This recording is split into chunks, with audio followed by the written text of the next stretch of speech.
first mini course of the academic year, Police Reform, Progress, and Pitfalls, with Professor Wesley Skogan of Northwestern University. This is the 7th in an ongoing series of non-credit, no-cost introductions to topics of interest across the disciplinary spectrum, offered as a collaboration between Evanston Public Library and the Northwestern Emeriti organization. At the end of today's session, I will be saying more about later mini courses, as well as an upcoming Evanston Library event on a topic very closely related to this evening's class. Before introducing our instructor for this evening, let me first express gratitude to both of our partners who have made this series possible. The Northwestern Emeriti organization, about 600 strong, from whose ranks our teaching talent is recruited, and Evanston Public Library, which provides the publicity and registration infrastructure to support our course offerings. Tonight, EPL is also providing its Zoom account and tech support.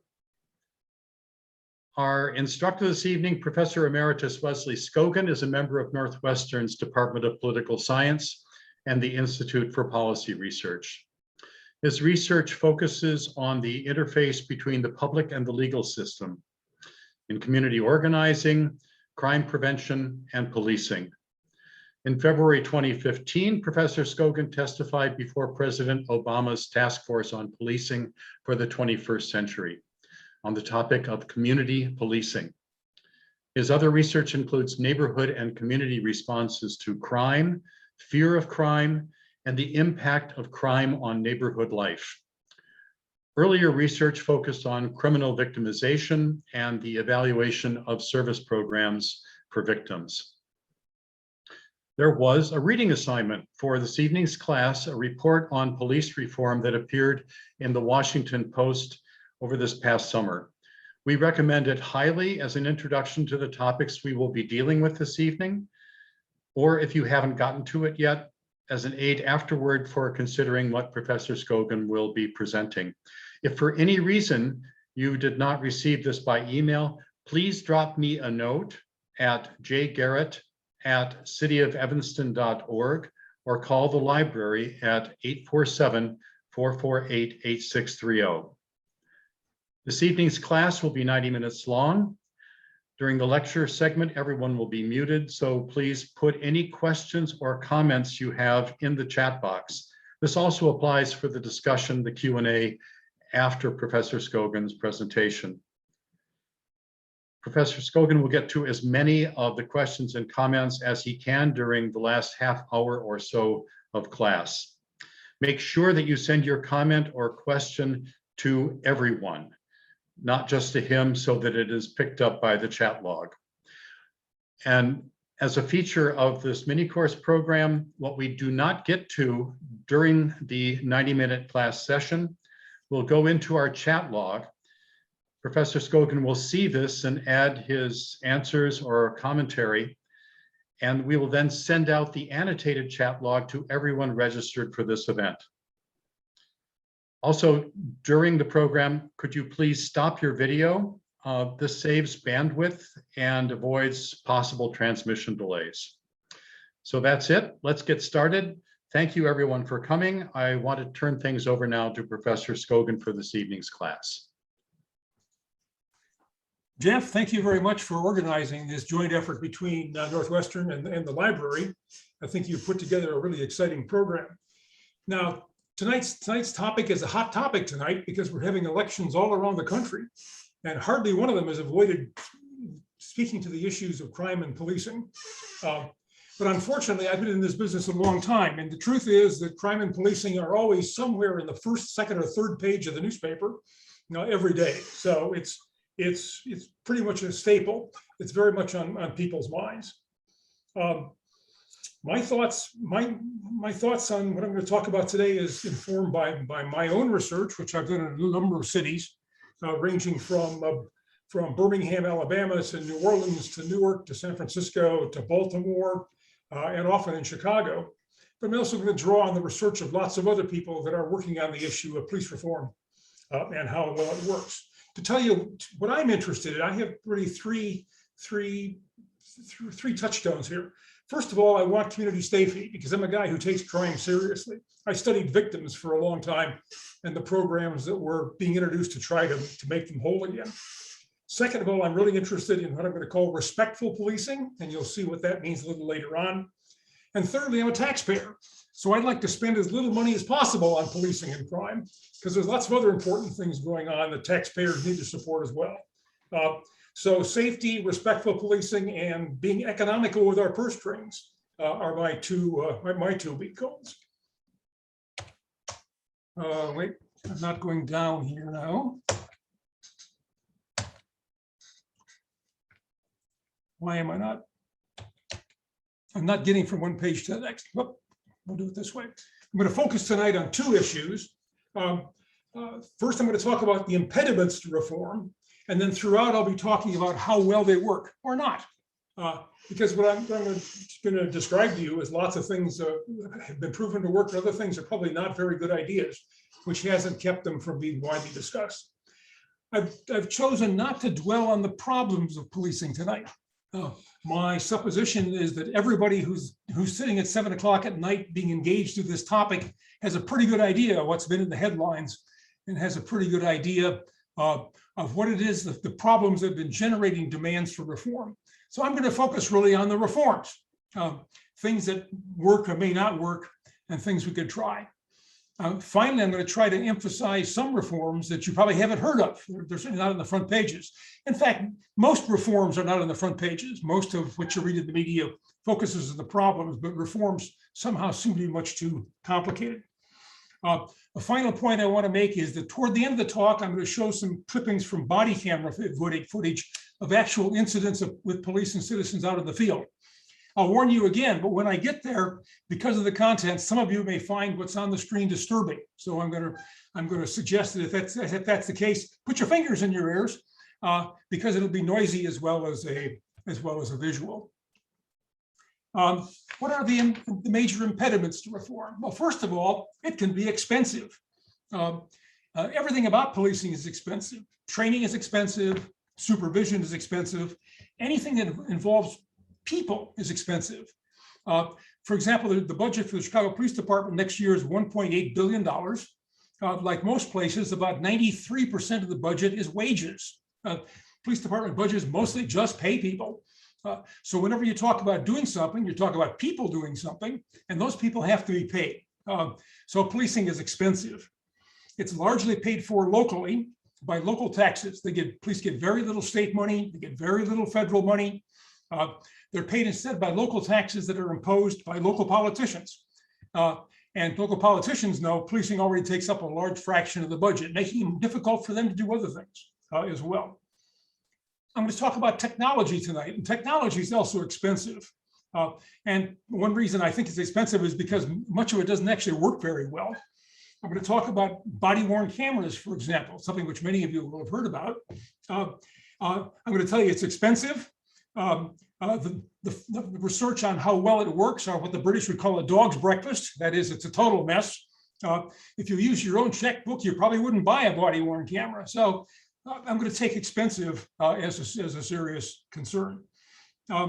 In fact, policing is so expensive that many politicians, I believe, have made the calculation, the self-interest calculation, that not reforming is actually cheaper.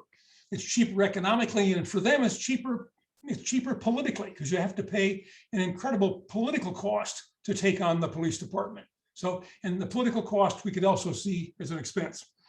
I once talked with a guy named Steve Goldsmith, who was the long-term mayor of Indianapolis, a widely known to be terrific mayor.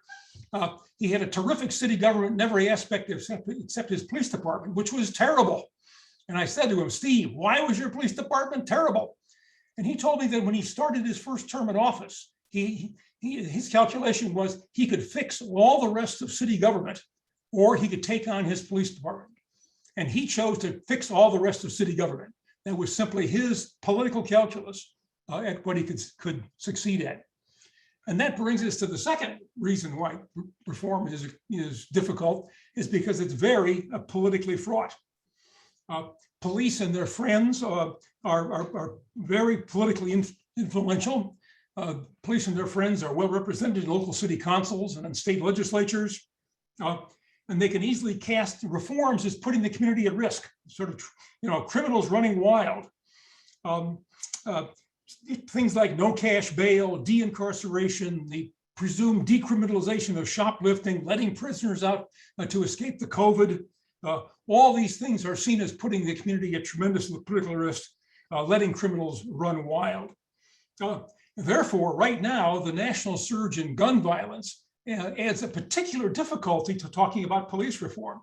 If we were having this discussion in 2017, 2018, 2019, we would have been in a different, although recent, political environment. But right now, we're facing a historic upsurge in violent crime in American cities.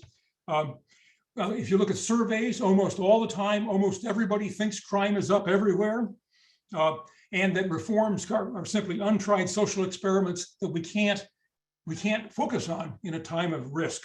The fact that this is a time of risk is extremely important in understanding the politics of reform. Another reason why reform is difficult is because police officer buy-in is hard to encourage. In fact, I will say that that's an understatement. Here's the key to policing. Policing is two officers out there alone in the night in their car. They're out there alone. We don't know what they do unless they fill out a form, or perhaps they call in a cryptic radio command to Central, so Central knows what they're doing. But otherwise, if they don't call in on the radio or if they don't fill out a form, we have no idea with what they're doing out there in the field. We have to rely on their training and good judgment because that's what they have to rely on. They don't have much else to rely on, the two of them out there alone in the night. So policing is really very highly discretionary. It's very hard to supervise. It's a blue collar job, but contrasted with the blue collar work of the assembly line, where your foreman is standing behind you on a platform, walking back and forth, watching the workers and shouting at them if they're not working hard. That's the world of much blue collar work. It's not the world of two police officers out there at night. And we hope they come in safely, which is one of the big ways of assessing their success. There's a special role for police unions. And I think we'll be hearing a lot about that as I get into some particular aspects of policing politics. Mostly police unions do what all unions do.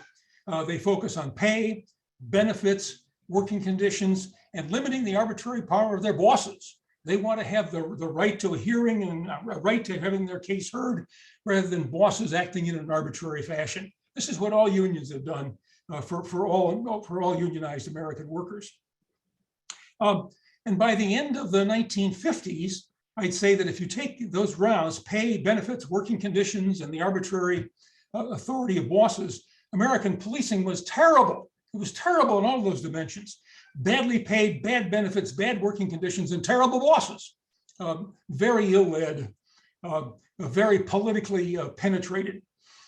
Police officers had to buy tickets for political events and make political donations in order to get jobs and promotions. If they ticketed the wrong people or they heavily ticketed the wrong neighborhoods, they'd be assigned to work midnights in a district far away from their home.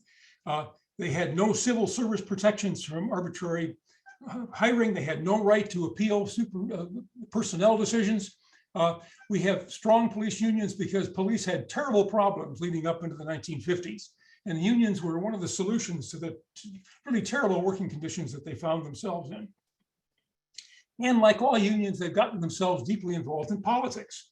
They make endorsements. The politicians make appearances before them. They generate donations. They contribute election workers. And this gives them considerable political power. Unions have also expanded the scope of what is thought of as negotiable.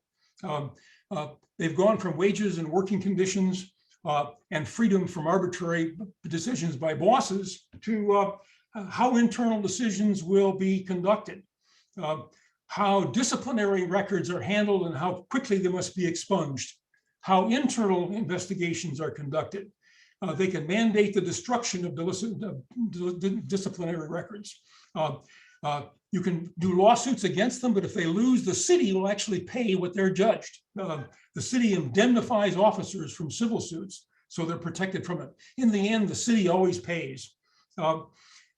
Union contracts limit the length of internal investigations. It set waiting periods before internal affairs, and expands the right of appeal of police decision makers to external arbitrators who are co-selected by the unions. So as a result, officers have contract provisions, and they have them because their political masters in the end have agreed to them. They've signed off on those contracts. It's also the case that police unions have special roles because the states set the general framework for public sector workers, and police are in the public sector. As I'm going to tell you later, if you go to the Illinois statutes, what you find is that a tremendous number of rights are given to police officers by the Illinois state legislature, where they have many friends. And there's limits on what cities can do because the legislature's rules predominate. City mayors, city councils, and city managers sign off on the contracts. So in the end, it's the local politicians and the state politicians who've played a big role in giving unions these powers. Also, reforms are difficult to push forward because they're not always welcome in the state capitol. I'm going to give you lots of examples of well-meaning legislation that dies in the state legislature, which in the end, in almost every state, can veto what it is that cities do.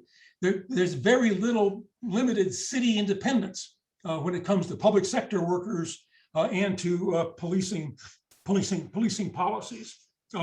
We've all heard about how the Texas state legislature has forbidden cities from charging taxes for plastic paper bags, and have forbid cities from forbidding plastic paper bags at the grocery store. Well, you can imagine what the Texas state legislature has done for the ability of cities to regulate police departments. They're all over that, and it simply can't happen. So state legislators and state governors may not support reform, and that's a really, really big problem. Many states, 40 to 50s, have what's called state preemption of local legislation.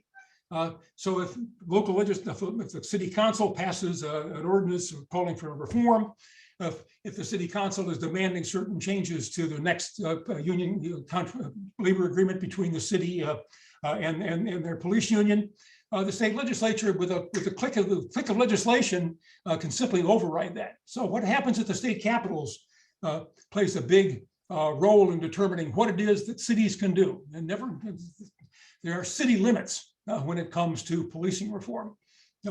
And finally, I'm going to tell you the sad news. It is not clear that many of the reform proposals that you're going to hear about actually work. There's been a fair amount of good, careful evaluation of many of them, and they're as likely to be skeptical as they are enthusiastic about what the results are. So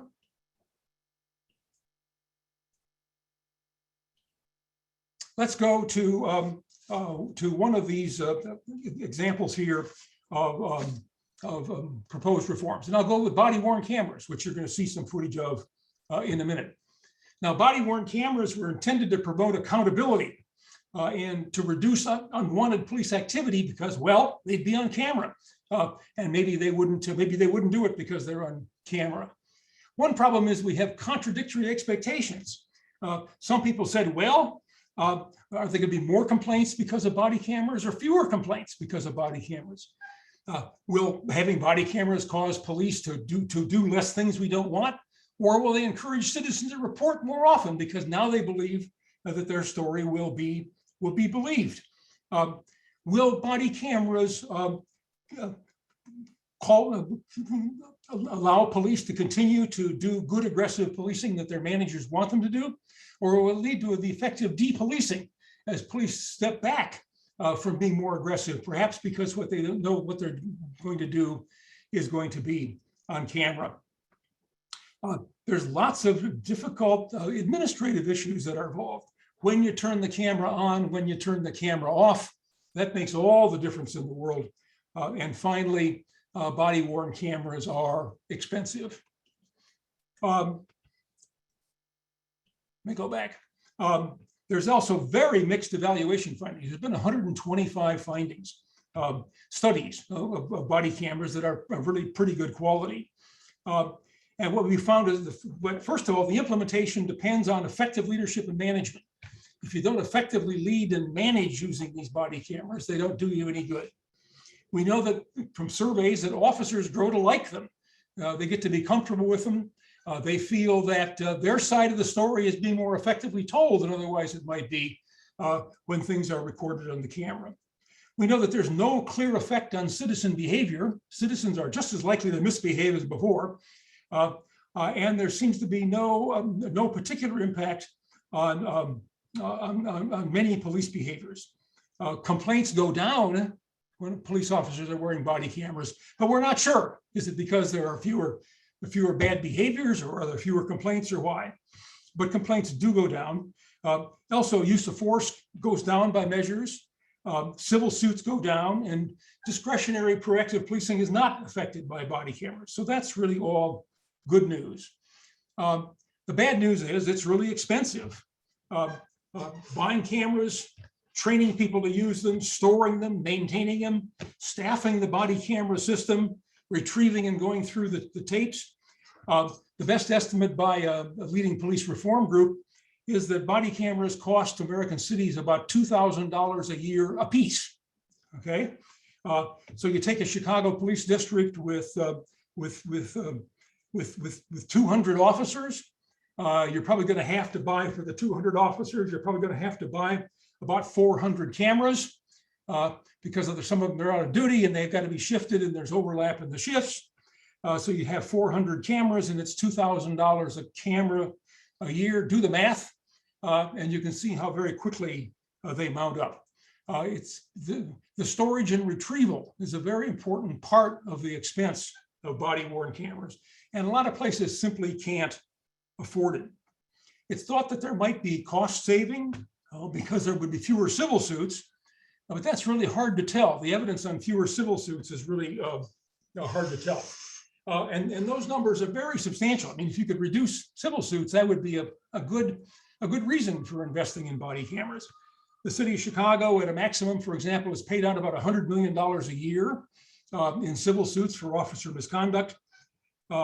In 2019, the New York City budget for civil suits was $220 million. And the Los Angeles County Sheriff has in his budget every year $150 million for paying out for lawsuits. So reductions in settlements would be a great thing to any taxpayer as well as police manager. But it's not clear that body-worn cameras have that much of an impact on the civil suit issue. A second piece of technology that you probably haven't heard about is early warning systems. These are personnel management systems. They're similar to things that are popular in the private sector. They rely on databases about officers and their behaviors.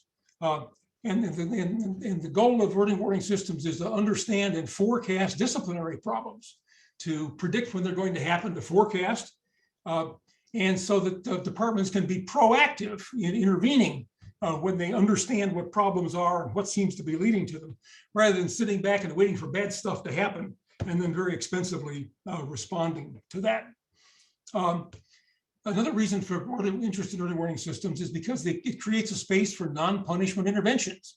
There's lots of non-punishment things that you can do, for example, training or reassignment that may make sense in particular problems. In other words, it's personnel. You can do personnel management with a good, effective early warning system. What the idea behind early warning systems is that little things forecast the big things. Little things foretell bigger things later. Now, here's a list of the kinds of things that police officers get in trouble for. These are all internal to the organization. The list, and this is just an incomplete list. Improperly parking your vehicle. I didn't put that on the list, but that's on there too.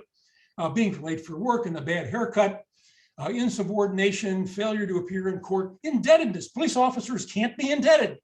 Not having an improper sticker on your personal car, having a prisoner escape. I can tell you a lot of funny stories about prisoner escapes. Bribery, fraud, sexual misconduct, improperly inventorying seized goods. The list of things that officers can get in trouble with internally are really a long one. And the research is that sort of the relationship between these things happening, which these are well monitored by departments, and things that happen with the broader community, use of force, complaints, officer involved shootings, civil suits. All these things can be linked to things going bad for individual officers within the organization. Another problem with early warning system, a problem with early warning systems is that you have to be able to respond to them effectively. To know that things are going bad, we understand the patterns of misconduct, that we have to intervene. You have to have a system in place to do that. It can be expensive. You need to have officer wellness programs. You need to have intervention programs. There's no research on whether or not it works. There's never been a good evaluation of early warning systems. They're expensive, but they're being adopted by police departments. One reason is they're required by federal consent decrees. We'll come to consent decrees later. They often require things that sound good, we don't really know much about. The city of Chicago is now investing a lot of money in an early warning system required by a federal consent decree, and we'll see what's going to happen. You can learn a lot of things by analyzing your data on officer behavior. For example, are there such things as bad apples? It's common wisdom that in organizations, the successes or failures of the organization are driven by just a few employees. How many times have I heard people say, 20% of the administrative work in this, that 80% of the administrative work in our department is done by 20% of the faculty. That 80% of the work of a productive organization is done by 20% of the productive employees. And you also hear a lot that there are a small number of bad apples who are causing most of the problems. So this is something that you can try to figure out with an early warning system that gathers data on police employees and starts to look at patterns of misconduct. Personnel management is something that's come late to police departments. They didn't think they were in that business, but in fact they are. So the questions like, do a small number of bad apples cause most of the problems, or do many people get in a little trouble? Because what you do about it is going to be very different if a small number of people are driving your total of problems, or everybody gets in a little trouble. You're going to have different solutions. The same solution doesn't fit of those things. So what to do about it can vary. If, for example, complaints are widely distributed versus concentrated among a few employees. What you want to know is what's the shape of the long tail of repeat involvement. It drives up the total number of complaints against the organization. And is it really concentrated, or is it just a few people? That'll tell your personnel management people a lot about what to do. Here's the answer for the Chicago Police Department. This is a study that I did a few years ago. And I hit all the major department databases and drew together this information on misconduct in the Chicago Police Department. And I'm looking here at complaints about verbal and physical abuse. And I'm looking at these complaints during the period 2005 to 2007. As it says here, during this period, there were 15,400 officers worked there. It's a really big organization. And during that period, there were 4,700 allegations of physical and verbal abuse.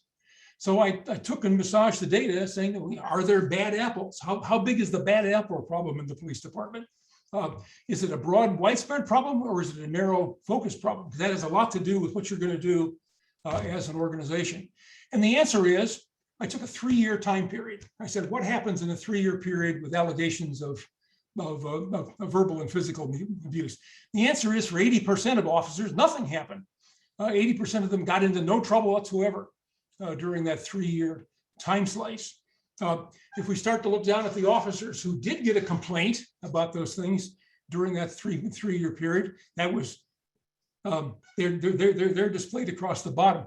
13% of the department, now totaling 93% of the total, but 13% of them got into one problem, one complaint during that period, or 1/3 of a complaint per year during that period. Then we got down to the really interesting folks. We started looking into the sort of the bad apple problem. If we looked at Chicago officers who had 2 or more complaints, okay, they're starting to be in this long tail here because we have literally up to 13 complaints. If you look at those who had 2 or more complaints, that's only 7% of police officers. Almost 60% of the total of all the complaints against the department were these 57% of officers.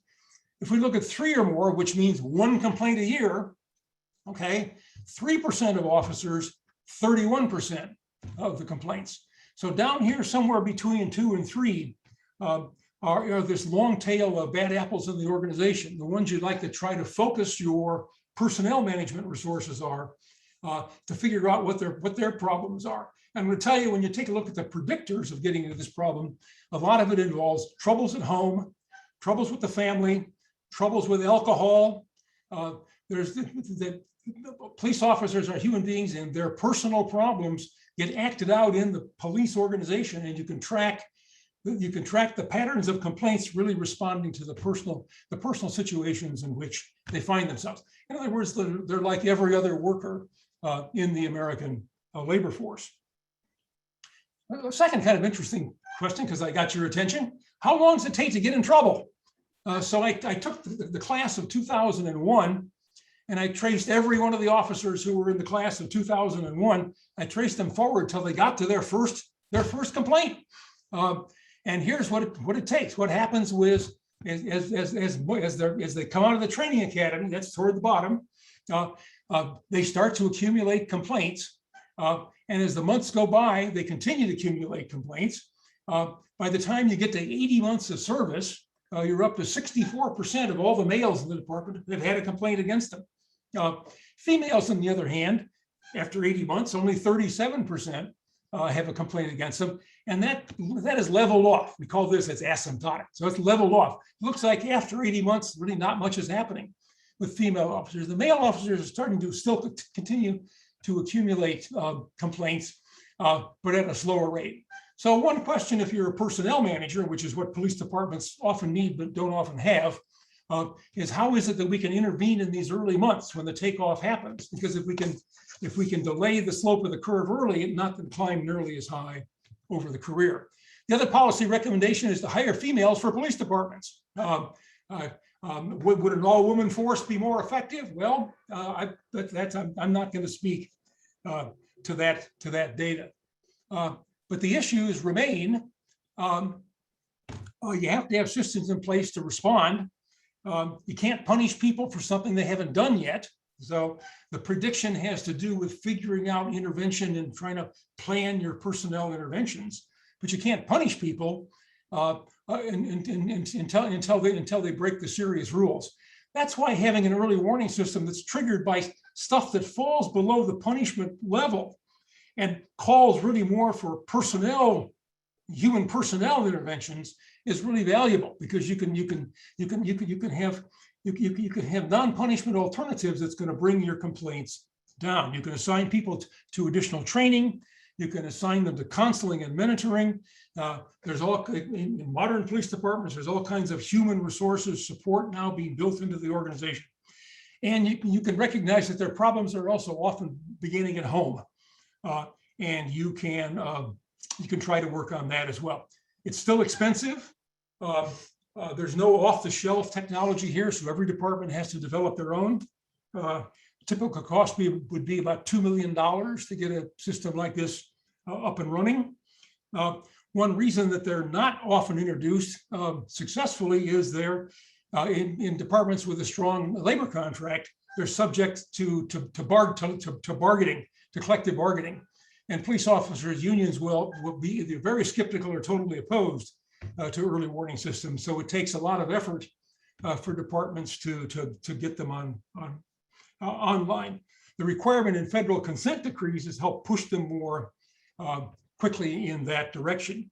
Right now in Chicago, the University of Chicago Crime Lab is working on the data behind an early warning system for the Chicago Police Department, trying to build a robust data system that's going to be a very accurate predictor of who can get in trouble, but also a very careful evaluation of what the patterns of complaints are and what we can do to intervene in patterns of complaints, not just in individual officers. So there's a couple of technologies here. One is body-worn cameras, expensive, mixed bag, not great evidence that it works most of the time.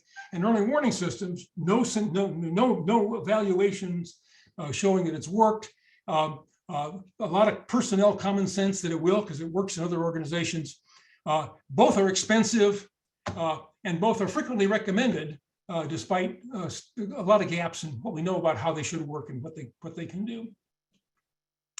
How about a little de-policing? You heard a lot about de-policing. It's become a hot button word in the political debates that are taking place right now.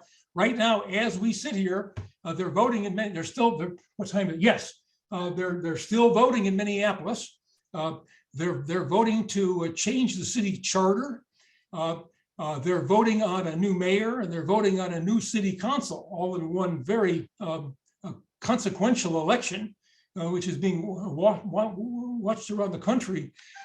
And charges of de-policing are very much part of the rhetoric that's taking place in Minneapolis, as well as around the country. So I'm not going to call it de-policing. I'm going to talk about judicious enforcement. Okay, but I'm going to say that a little judicious enforcement can be a pretty good idea when it comes to trying to improve the quality of encounters between the police and citizens. I'm going to talk about 4 kinds of judicious enforcement. I'm going to continue to stick with that term. One is scaling back on traffic enforcement. Second is pruning the list of criminal offenses. The third one is kind of policies that call for a cost-benefit analysis of encounters. That is, there are things that you can do if you're a police officer that may not be wise to do. And having training and other systems in place to encourage officers to think about the wisdom of what they do is another strategy, which would involve judicious enforcement. And finally, there's a lot of discussion about diverting cases, diverting complaints, diverting incidents from the police, from 911 to other civilian institutions, in particular in the case of mental health crisis. So I'll talk about a lot about that as well. So a little de-policing, which I'll call judicious enforcement, is one reform. So scaling back on traffic enforcement. Why do we need to think so hard about traffic enforcement? First of all, it's the number one reason why police come in contact with the public. The numbers are huge. In the national data, national surveys conducted by a federal agency, 85% of the encounters between the police and the public that are initiated by the police-initiated encounters, 85% involve traffic enforcement. Tens of millions of these cases take place. It doesn't take a large percentage of traffic enforcement encounters to go badly to come up with a big number of bad traffic encounters. So that's a very important point. Another key text is that many of these traffic enforcement encounters are actually not about traffic safety. They're often what we call pretextual. Now there's a lawyerly word that'll cost you $100. What pretextual means is it's not the real reason. That is, even the Supreme Court knows that police stops are pretextual and not really about traffic safety. If you take a look at the reasons for many traffic stops, including many that go bad, it's expired license plate stickers. It's expired license plates. Now, hey, they've already got the plate number, which has a name, address, and social security number. They don't need to stop people, but they do. Tail light out, or even more, the little light bulb over the license plate is out. That's a traffic stop. A rolling stop. You didn't stop, fully stopped at the stop sign. The Supreme Court, by the way, has recognized the following as a reason to make a traffic stop: driving suspiciously slowly and carefully. So driving suspiciously and slowly and carefully is a reason for a Supreme Court endorsed pretextual traffic stop. So Well, many of them are about traffic safety. A large number are not about traffic safety. What they're really about is they are about crime control. They're about a way of cracking down on the mobile population.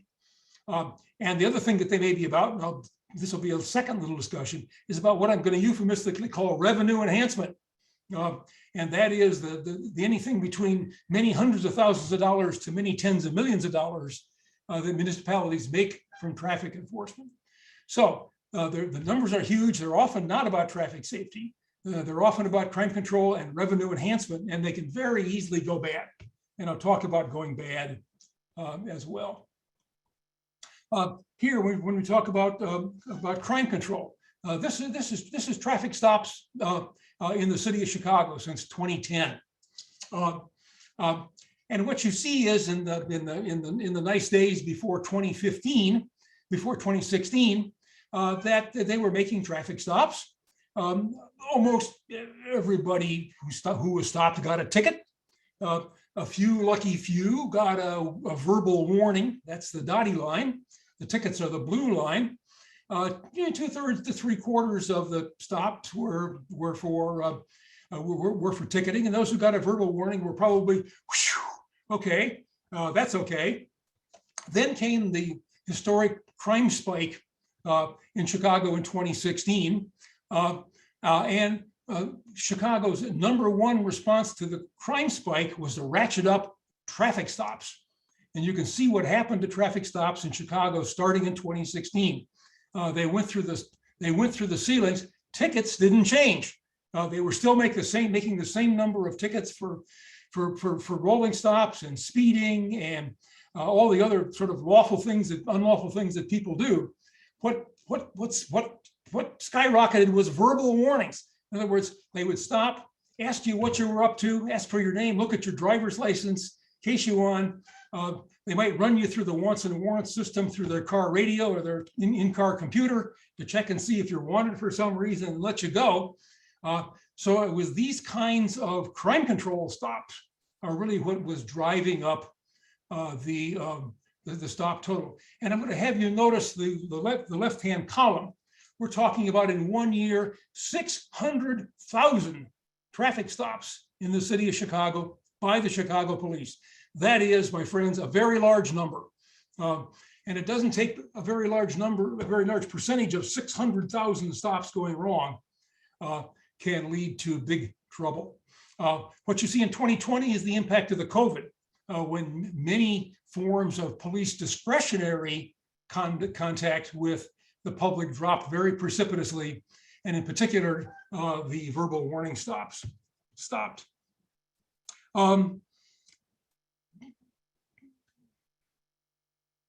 What's my next slide here?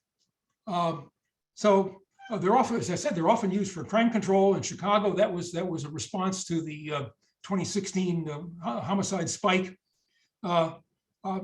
And reforms have been aimed at stopping, trying to limit pretextual stops. For example, Berkeley, California has tried aggressively to use cameras rather than traffic stops in order to identify speeding. They've tried to limit the grounds in which officers in Berkeley can stop car. They can't stop them for expired plates. Instead, they have the plate number, which gives a name and address. They can't stop them for a plate light out because they're going to drive up close and get that anyway. What they found was it's illegal in the state of California to have a general purpose speed camera. They have to be in particular risky locations. And they also found that civilians can't enforce moving violations. It's against the law in the state of California, like in most states. So they can't use non-sworn personnel to do traffic enforcement. So finding ways to scale back are an interesting challenge. Last week, Philadelphia passed a city ordinance, a very similar city ordinance, scaling back the grounds on which Philadelphia police officers can make traffic stops. The issue of revenue enhancement is another tough story, however. Lots of local governments rely very much on the fines that are generated by tickets and violations to balance their budgets. So a competing goal here between having less trouble emerging out of minor traffic stops is it's the minor traffic stops that pay the bills.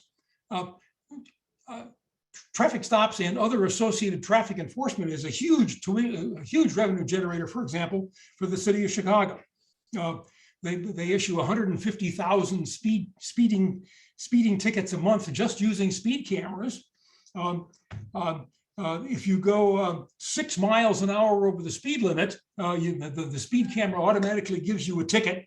6 miles an hour isn't much, friends. And they annually issue in the city of Chicago about 3 million traffic-related and parking-related tickets of all kinds. It generates a huge revenue for the city. Small places can be even more dependent. In 2014, when an officer named Darren Wilson killed a man named Michael Brown in Ferguson, Missouri, which was an event that really shook the policing world and shook American politics. In the aftermath of the shooting of Michael Brown, what was quickly revealed by investigating journalists was that the police and the courts in that region of the county were totally financed by traffic stops and parking tickets. Paid for the police officers, it paid for the courts, it paid for the judges. That is, the enforcement system itself was paid for by its enforcements. And you can imagine the incentives of ordinary police officers, but in particular their sergeants and lieutenants and managers and the judges in making sure that there was a steady flow, very active flow of traffic enforcement in order to pay the bills. When Darren Wilson, and typically, by the way, in these places, police officers are very badly paid. In Ferguson, Missouri, the officer Darren Wilson, who killed Michael Brown, was making the equivalent of $10 an hour, being a sworn police officer. The New York Times, in a brilliant Sunday cover story last week, which focused on all of these issues, identified one town of 870 residents that every year generated more than $1 million in traffic stop fines for speeding and other moving violations. It was a bonanza that paid virtually for the functioning of city government. So as long as traffic enforcement is a revenue enhancer, that's a big problem in the Skogan plan for a little bit of selective enforcement.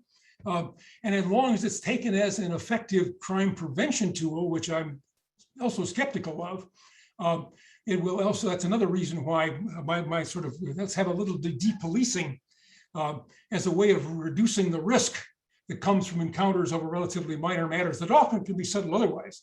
For example, with a license plate or reading of the plate of an offending car, and they get a ticket in the mail. This is what they do in many European countries. You get a ticket in the mail, and that doesn't mean that you don't have to pay it. Often these little speed camera towns that are making a bundle, places like Ferguson, Missouri, are actually mostly finding people who pass through. They structure it so local residents aren't stopped so often because they might vote against it. They might get mad. So they do their enforcements on the major highways and freeways so that they gain the revenue but don't get the ire of city residents. So another thing which I'm not going to talk about too much length is there's also policing in addition for revenue. There's policing for assets, and that's a little trick called civil asset forfeiture, which is when you are suspected of being involved in a crime. In almost every state of the union, police can seize your car.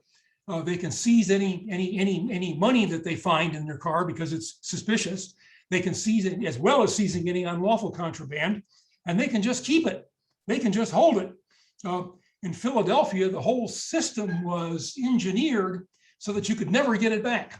You didn't get your money back. You couldn't get your car back. It was gone.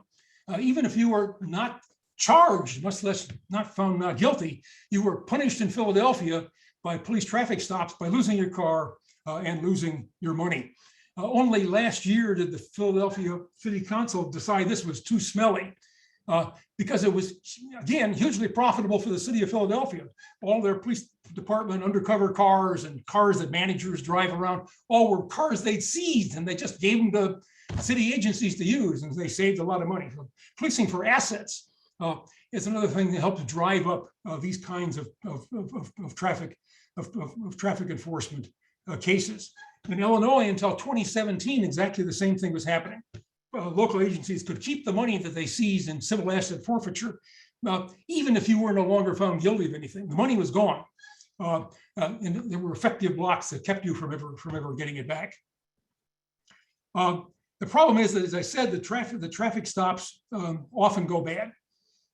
Why do they go bad? Officers are trained to immediately dominate any situation. The number one thing that they learn at the academy, they learn from their field training officer, they learn from everyone that they talk to with their peers, is that the path to safety is quickly exerting your authority and maintaining domination of the situation. The Supreme Court, in fact, has noted that what they call unquestionable control of the situation is vital in their point of view for officer safety. So this is another Supreme Court endorsed policing strategy. That's taught and it's reinforced by the culture that traffic stops are inherently dangerous. You should always expect the unexpected. The videos that they see in training academy, the war stories that they hear, very often are traffic stops that go bad. Officers end up dead or wounded. Safety is equals command and control, and that's the way that you remain safe.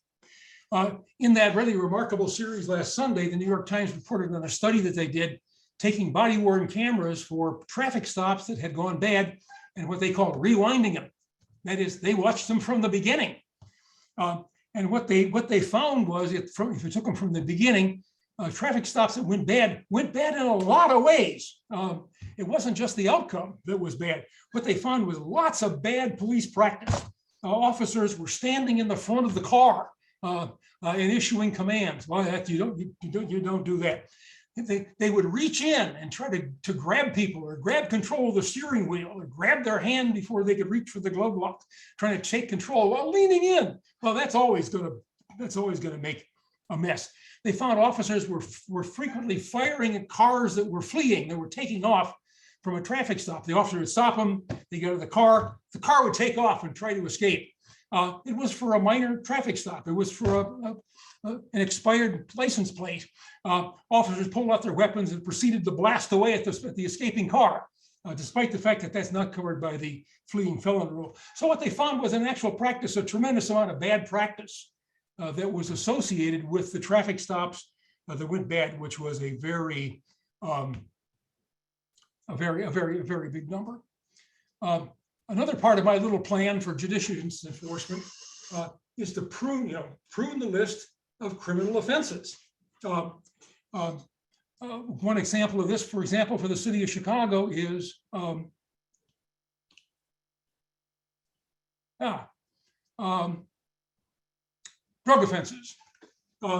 This is drug arrests in the city of Chicago since 1980. Now, is this because Chicago has gone clean as a whistle? Is this because everybody is taking up other preoccupations? No, what you're seeing here is essentially selective de-arresting, selective de-policing. It's happened through a variety of mechanisms, which mechanisms that I'm going to talk about. But the big driver of this was marijuana possessions.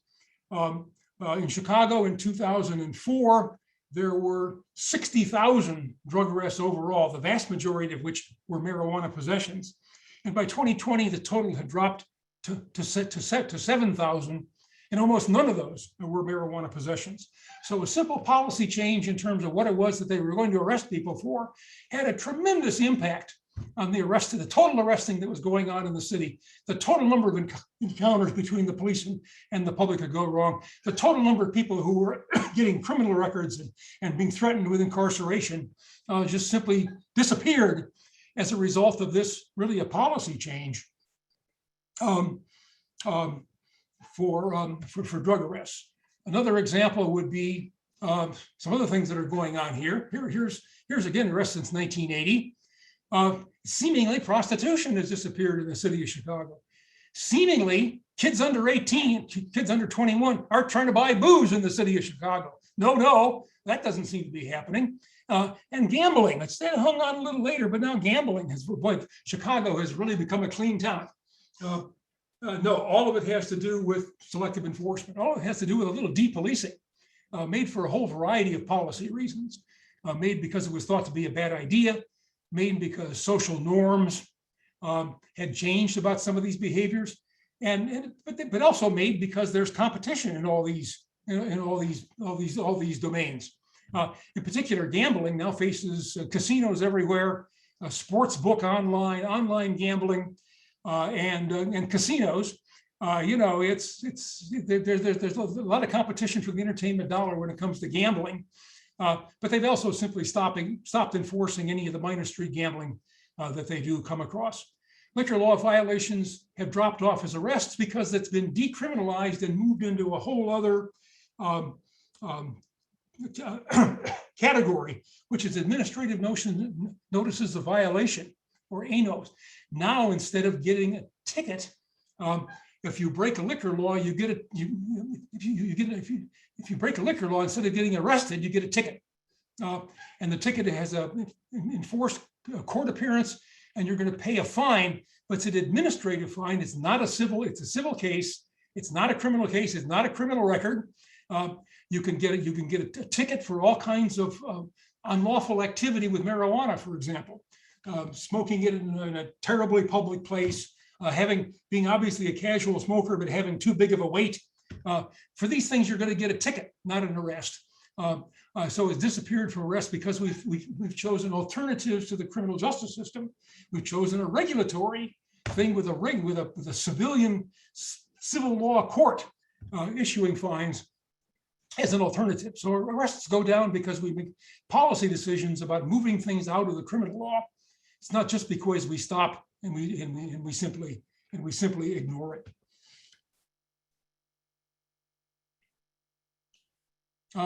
So I'm going to go on again with my little thing here of let's call it judicial. Back to administrative notices of violation. So there's now 75 offenses in the city of Chicago for which you used to be arrested. 75 categories for which you now get a ticket. They give about, since 2010, they've been giving about 10,000 of these tickets every month. 1,000 of them are for the CTA. What's the number one offense in the CTA? Eating on a bus. If you're eating on a bus, used to get you arrested. Now eating on a bus gets you a minor ticket. That's an example of decriminalization, a little de-arresting as a response to trying to reduce the volume of excessive and unnecessary encounters between the police and the public. They used to be giving about 5,000 administrative notices to people for fumbling with their cell phone while they were driving. After cell phones came in, it became apparent to everybody that people were fumbling with them, talking with them, texting with them, maybe with both hands, steering with their knees. People started getting an administrative notice of violation for that first. But the traffic safety people got really incensed about this, and that's now been shifted over to be a criminal offense. So it's not a one-way street. So that pruning the list of criminal offenses is another route to try to reduce the number of these unnecessary and potentially conflictful encounters between the police and the public. Looking for a cost-benefit analysis of encounters. Foot pursuits. I'm going to move much more quickly because I'm vastly over-prepared. Let's just say that thinking hard about chasing somebody on foot. In Chicago, for example, a number of foot chases recently have led to very questionable outcomes. The new training that they're getting in foot encounters have a whole list of do not do this, do not do that, do not the other. And one of them is use your common sense. Is this worth it? Is this worth chasing down the alley in the dark for a bad guy who might be armed? Is it worth potentially falling and shooting yourself with your own weapon? Officers are being called upon to do their own cost-benefit analysis and being encouraged to think about things simply being not worth the risks of the enforcement. And finally, there's diversion from 911, which could apply to a significant number of of cases, and most of the discussion there has been in the area of mental health crisis. Chicago, the city of Chicago, and I'm using these local examples, has been investing in this very heavily. Okay, I'm now going to step back a little bit, and I'm going to somehow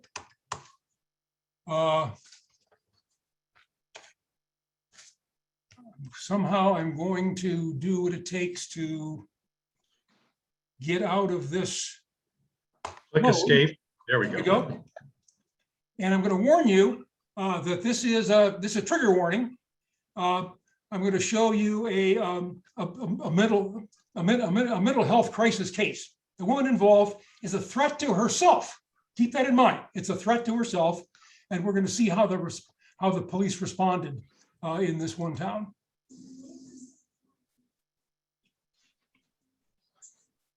Put the knife down now. Nope. Put it down. Nope. I'm serious. Put the knife down. All right. I'm very What are you doing sorry. this I've got right the now? wrong. I've got the wrong one. I need this one up here.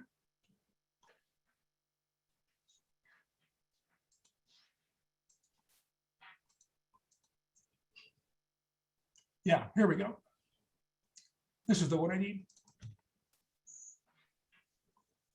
I'm going to skip forward.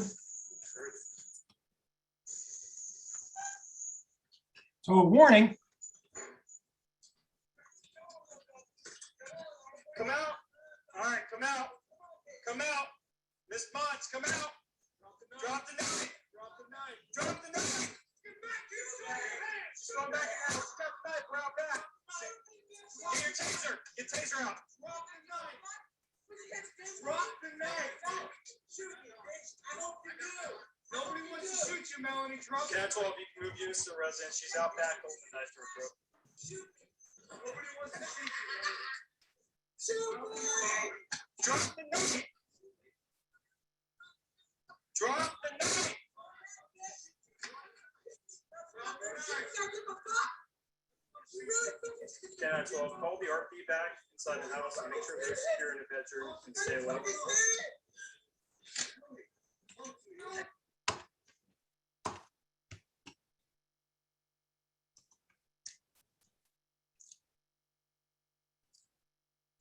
Okay, I wanted you to see that. Can you hear me now? Yeah, I want you to see that because that's a mental health encounter. She was a threat. She was a threat to herself.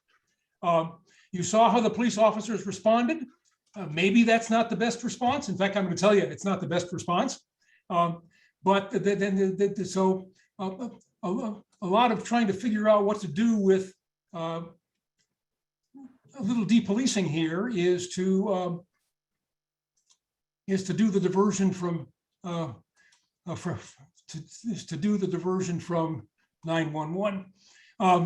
So we'll call that pushing it off into some other domain. Now let me get my notes back. Sorry about that. I'm a little clumsy with the system of getting the MP4s to work. So that intervening in these kinds of situations may not be the best task for policing. I think it's pretty well widely understood. So the general idea is to combine police with other professionals, social workers, mental crisis specialists, and emergency medical service, EMS people, and sending out teams that make sense to what appear to be mental health crisis cases. You hear a lot of discussion about this in the media.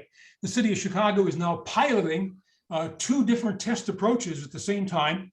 Actually 3 different approaches. They're doing an officer who specializes with a mental health specialist. They've got another team, which is just paramedics and mental health specialists, and a third team, which is going to focus just on drug overdoses. And one reason to try different teams is because different communities have different mixes of these problems. They're testing it in 2 districts, the 19th district, which is Wrigleyville and Lakeview, and the 6th district, which is Gresham. They have very different problems. In the Lakeview, for example, the big issue is homeless, and in particular, youthful homeless, who are often runaways and throwaways, and who are living on the street. and they need a very different kind of intervention than traditional homeless people. So they've got teams that are going here to do this diversion from 911 to answer 911 calls, but they'll be sent there by the by these teams. The issues include that there's a very heavy burden on the 911 call takers, the people who answer the phone when you call. They have to figure out who to send to these cases. They have to make the Chicago Mental Health, the Chicago call center gets about 12,000 calls a day. They only have limited information. The people who are calling them are not experts. They don't actually know, often they not even be fully aware of exactly what the situation is. They just know something has to be done. And the call takers have to send somebody to do that. So that the call taking and dispatch is very much a part of this process of diverting things to an alternative to the police response.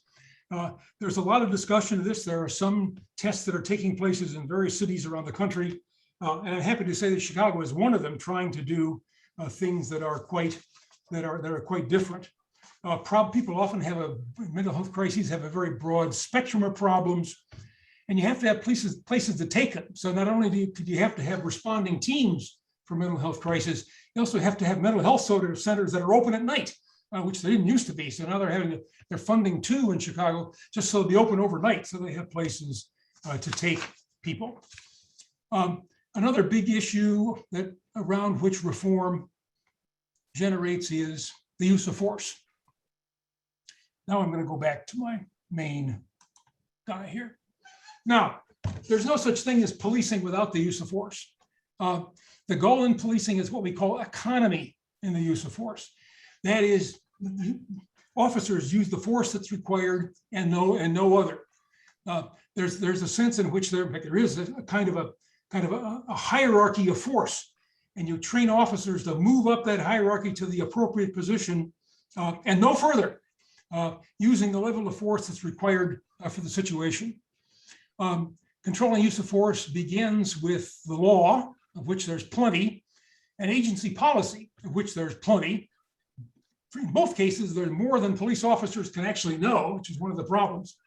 And what's more, the law and policy aren't really relevant unless they're backstopped by every aspect of the organization. And when I talk about use of force, I want to talk about 2 related issues, which are part of police reform. One of which is de-escalation, that is, things to get officers to dial it down. And second is the duty to intervene. Let's see, what's my next?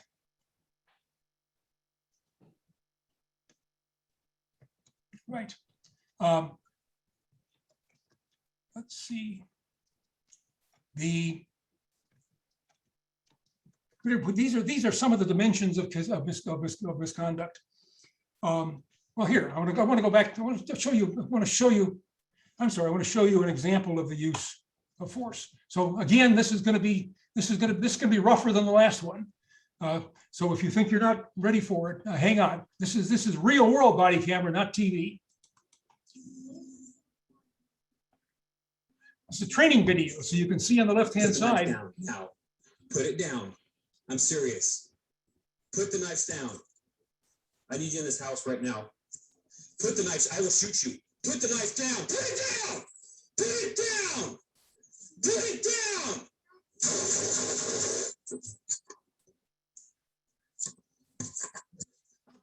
I'm good for it. Get down. Get back. Get down. Get back. Get back.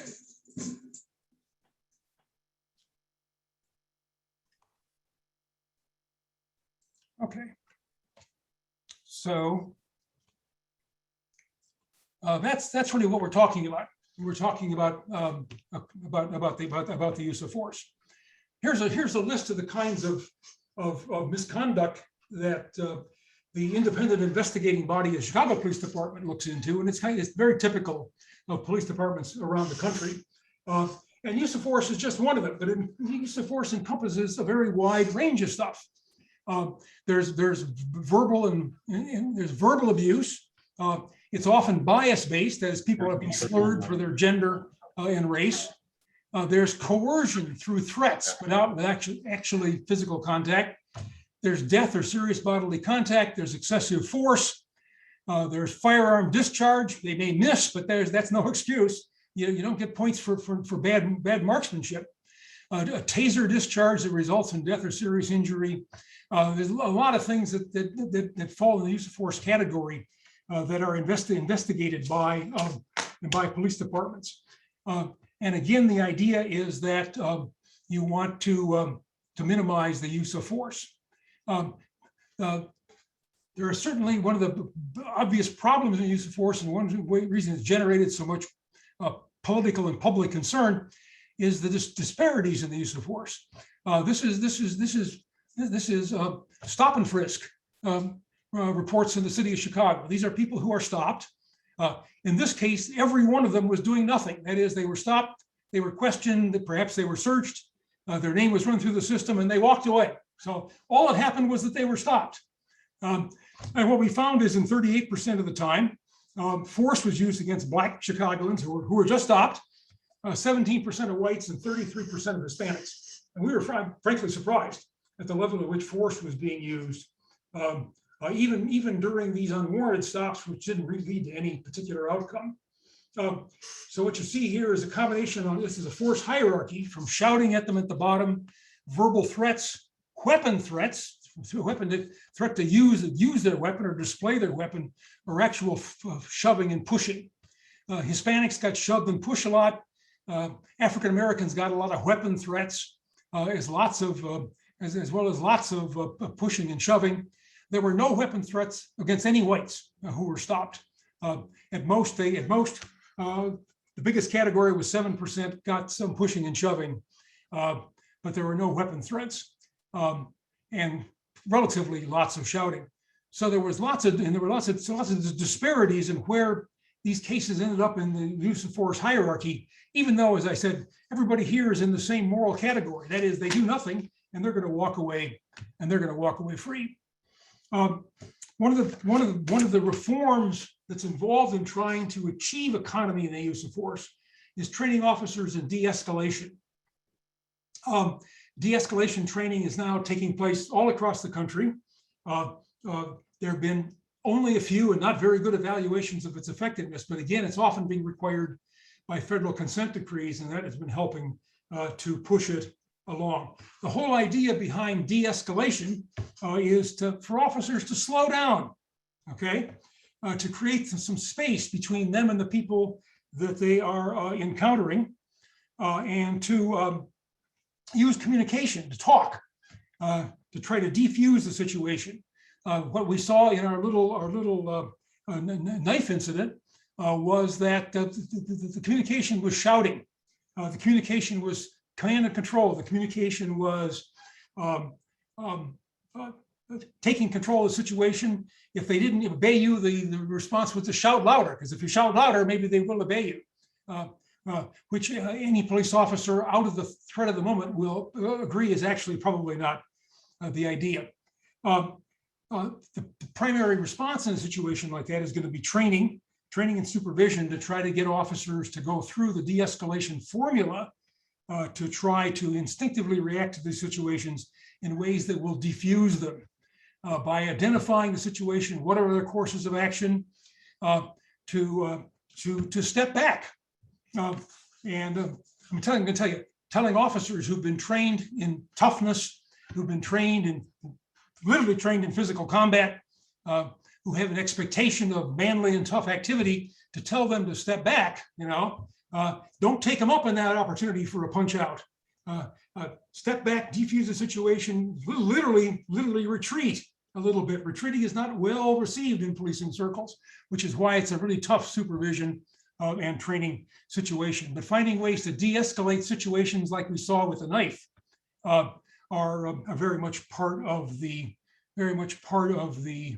deal. The second part of achieving economy and force is the duty to intervene, of preventing mistakes and misconduct, and getting police officers themselves to step forward and intervene. And in the course of time, I'm going to skip over lots of useful stuff about the duty to intervene. which is in many agencies' policies and in most state laws, that police officers are supposed to intervene if they see their colleagues making mistakes or engaging in misconduct. And then in many other first responder organizations like hospitals, for example, there's a lot of duty to intervene. That's part of staff training. It's also important because it's not waiting for bad things to happen. It's proactive, making things from stopping from happening in the first place. I'm going to skip over procedural justice because we're simply not out of time. Let's just say that Chicagoans are unhappy with how it is that they are being treated, and that much of the dissatisfaction is among white and Hispanic Chicagoans. These are ones who were stopped by the police for all reasons.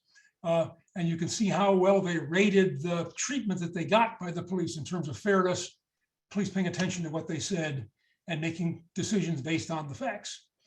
There are various ways to get procedural justice, but we're going to have to skip it. Finally, there's federal consent decrees. Federal consent decrees are a way of trying to change the whole system. They're, in fact, I think the only way to change the whole system. And they always follow federal pattern and practice investigations. There's currently 36 cities that are operating or have operated under federal consent decrees. Here's a list of some of them. In every case, the federal government negotiates things that departments have to do in order to improve their operations, which are based on not just use of force, but also corruption, bad management, gender discrimination, internal discrimination within the organization. There's all kinds of reasons why you get a federal consent decree.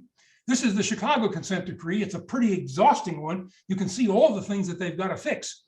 And you might not be surprised that after 3 years, they've fixed 30% of them. And 70% of what they're supposed to do is still in the works because it's long and expensive to make it work. A big impediment to consent decrees as a way of getting police reform is it's dependent on federal leadership.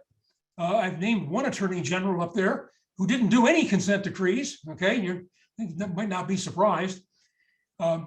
It's also difficult to impact, what to judge what the impact does is how much does it reduce killings and injuries by police officers. We know that public satisfaction goes up. We know that we're not clear about its impact on crime. It's expensive, it's complicated, and it's really slow. Los Angeles was under its consent decree for 10 years. Chicago will be for longer. Let's see. And then finally, there's other reforms. Okay, oh, finally, some good news. I thought I'd end with some good news. People who watch the police for a long period of time, people as old as me and other people, have observed that over time, American policing has gotten a lot better. If you, by any measure that you can assemble, police kill many fewer people than they used to. It's really a lot less. Police are less routinely brutal. I'm going to take 1 minute to tell a funny story. When Willie Sutton was arrested and carried off by the Boston police, the women of the neighborhood came out and they go along the side of the paddy wagon. That was to carry away the Irish, and pound on the sides. That's because they knew the police were going to beat the men that they'd arrested, but they thought they would beat them less if they showed community support. In many places, there's much less risk of money corruption. There's less political influence in operations. Officers have more educational credentials. Pay is generally better, and you don't get what you don't pay for. And then all this mostly applies to larger cities. It's the mid-sized and smaller places in America today that are dangerous and terrible. That's all. With that, my over preparation, that's all. And I think we're now ready for any and all questions or comments you might have on the subject of police reform. Well, that was just wonderful, Professor Skogan. Thank you so much. Can you hear me? Yes. Excellent. Your treatment of the nuts and bolts and the pros and cons and the numbers, this is a good foundation, I think, for further discussion.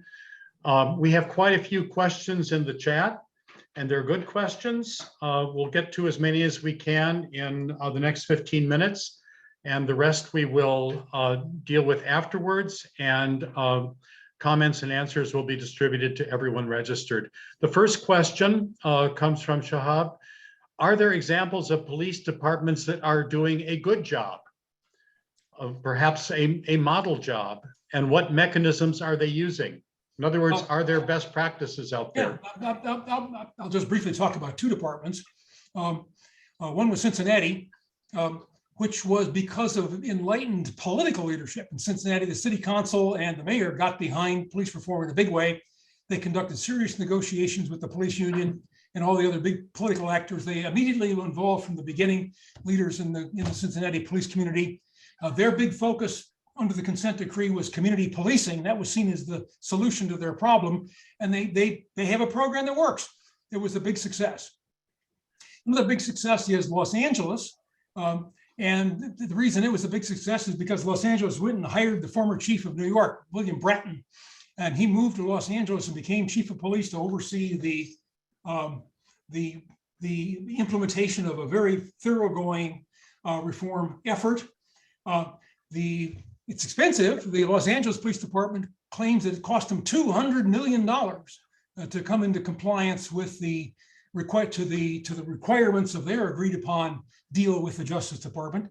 I talked to the guy who actually ran it, and he said, well, they were counting everything but the kitchen sink to get 200 million. A lot of those people would have been paid anyway. But it indicates the scale of activity that had to take place. So consent decrees are not cheap, and it takes concerted political effort and superior leadership. Those are the lessons from Cincinnati and Los Angeles, leadership in order to make them work. Well, related to what you just said is a comment from Dennis. Early warning systems are only as good as the supervisors of the officers. Exactly right. The early warning system can generate a bleep on the commander's screen, which is usually where they put a dashboard that indicates that there's some trouble.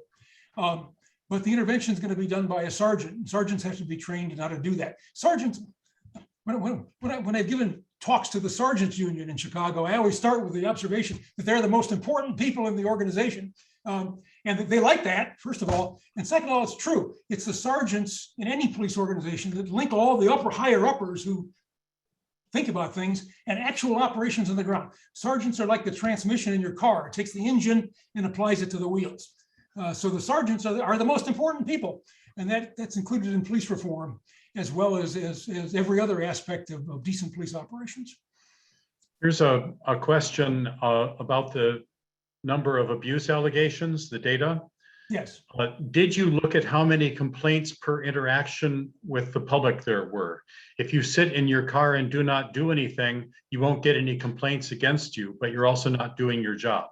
Well, that's right. And one of the big questions asked by the body camera community and others is, does it reduce the number of the effective, proactive policing that police managers and especially their sergeants want them to do? They want them to get out there in the street. They want them to talk to people. They want them to walk into the alleys and see if there's what's happening in the alleys. They want them to be out and around. And so these body camera evaluations all try to measure proactive police discretionary activity to see if they go down.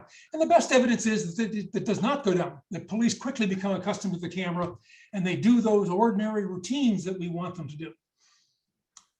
Okay. A question from me was, how often does the union get involved in discipline of officers? Every time. Every time. What they do depends. What they exactly do depends upon the labor agreement. But for example, every substantial police union provides a free lawyer, so their legal representation will be by a specialist in this who's being paid by the police union. Second of all, many of depending on the organization, many of the rules about how they can be questioned and what they can consult and what they can know have been determined by the labor agreement. In Chicago, for example, until Mayor Lightfoot's new labor agreement, which was a good one, she gave them money and got back other stuff in return. They used to get the name and address of the person who complained in advance.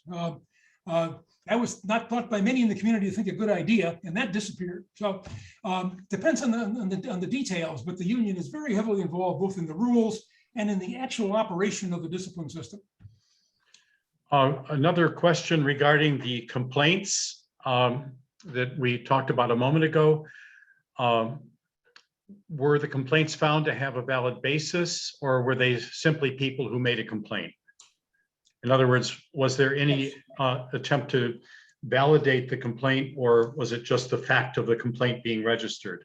There's a very good question. Whenever I'm talking with a formal audience, I never talk about allegations, because in the beginning, a complaint is an allegation until it's been investigated. I can tell you mostly for the city of Chicago, because I have dove deeply into their databases over time on this, and I can tell you that for something like verbal and physical abuse, that the percentage of cases that are sustained is about 2.5. And that about 98% of the time, 97% of the time, it's in a whole variety of other categories, which means not sustained. So that the formal complaint system rarely finds officers clearly enough at fault in order to cause disciplinary action to take cases against them. That's from external complaints. Internal complaints is another issue. The big majority of complaints in the police department are from the inside. It's ones that sergeants make against their officers and lieutenants make against whole units. And those get investigated. Those much more often result in punishment. Most of the punishment in police departments is delivered for internal processes, which, by the way, is not bad. I mean, you need to have good internal processes, or your external processes will always be terrible. Another actually comment about the complaints issue from Dennis: the number of officers who have complaints is not accurate. It does not measure the officers who participate in misconduct but never get complained about. Mm-hmm. Some citizens, particularly people of color, have learned that when they complain, nothing happens, so they don't complain. Absolutely. Until this year, the law in the state of Illinois and in the Chicago Police Union contract was that affidavits had to be signed and attested to by the complainant, who, among other things, signed that they knew that if this was a false complaint, they were going to go to jail. As a result, when you take a look at complaints in Chicago Police Department in the recent period for physical abuse, 48% of them were unsigned. That is, they were anonymous complaints, and all of them were immediately thrown out. That's one reason why so few were found to be valid, was because half of them couldn't be considered because it was against the law, and that which you can imagine the politics involved in getting that in the state law, and it was against the union contract. The state legislature under Governor Pritzker did a mammoth criminal justice reform last year. And one of the things was they took the affidavit requirement out of the state law, and Mayor Lightfoot got the affidavit requirement out of the union contract. So now there will be more freedom to investigate. I'm going to call them valid-looking complaints, even though people have chosen not to put their personal identifier on it. Okay. But you must understand, it's much more difficult to investigate if you don't know who done. Yeah. The ability to investigate it goes way down. That's another downside. Just a note, the New York Times article, how broken taillights end in killings by the police. I put that link into the chat, and it will also be distributed with the annotated chat log. Ditto with the entire Washington Post piece from last June. Joey points out that in Evanston, no one has been shot in a traffic stop incident in recent years, at least for the last 10 to 15 years. And then from Rich Eddington, a familiar name to those of us in Evanston, do you see a correlation between number of traffic stops and number of shootings?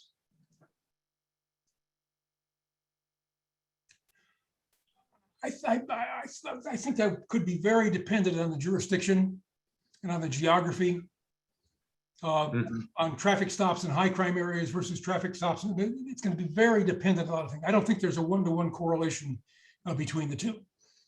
Okay, So it depends on. I remember a time when Evanston did its own stops for revenue. That was the step cars used to have quotas for the number of moving violations they had to make every day in Evanston. It's an old custom in municipalities. Question from Dan Solomon.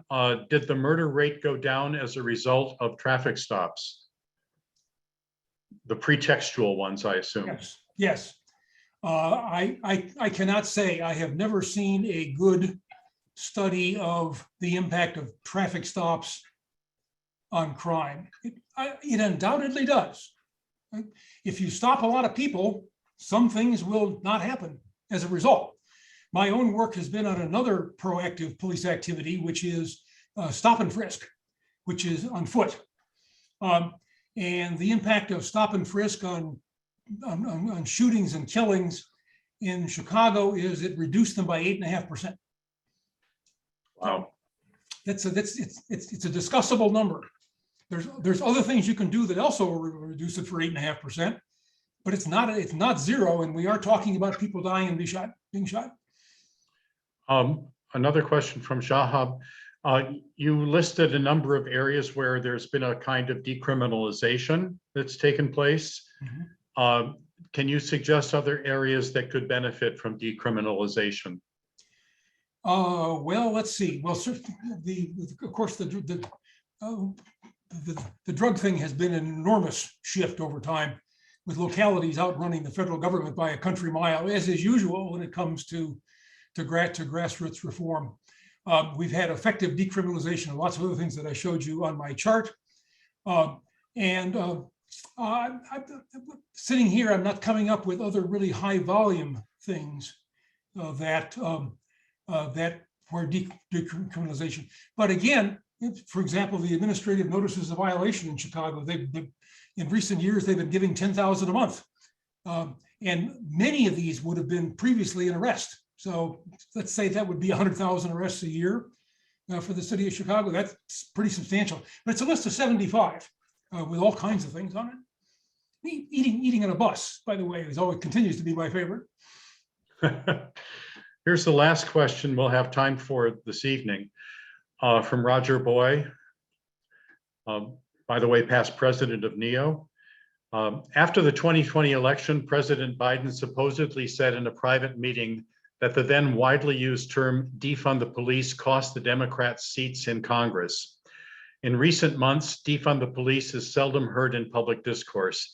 Did the wide use of the term actually and ironically set back the police reform movement?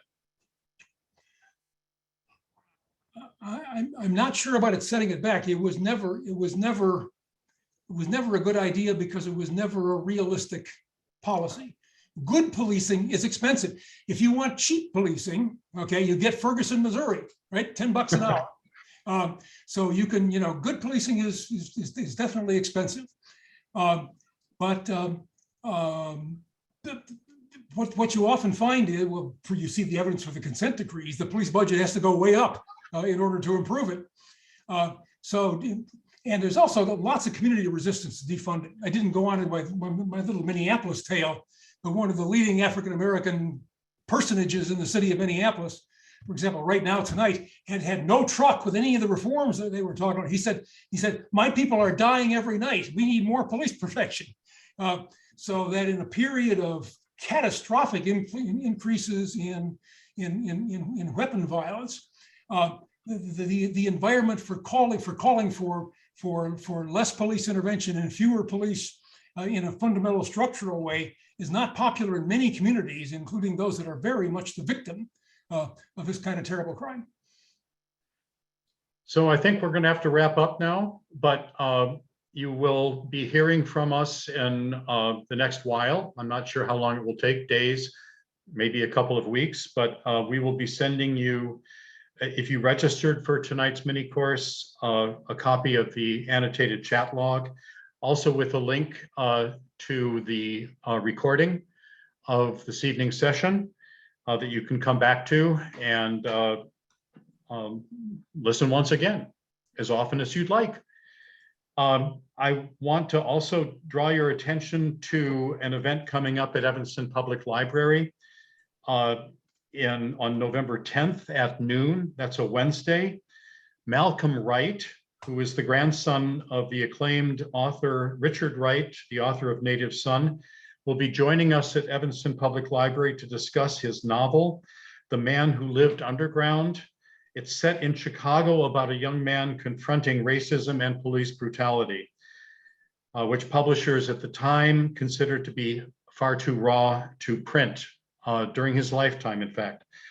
Malcolm Wright, a filmmaker who wrote the afterword to the newly published Library of America edition, will discuss his book with Columbia University Black literature scholar Farah Jasmine Griffin.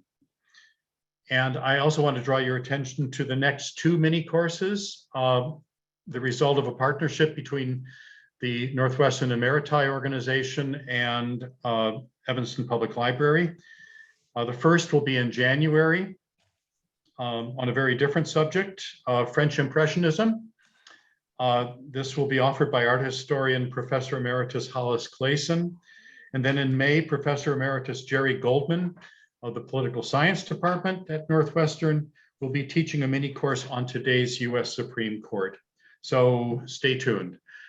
Professor Skogan, you're suddenly in black and white. Thank you so much for this very stimulating introduction to very fundamental issues of policing in both big cities and small ones across the entire country.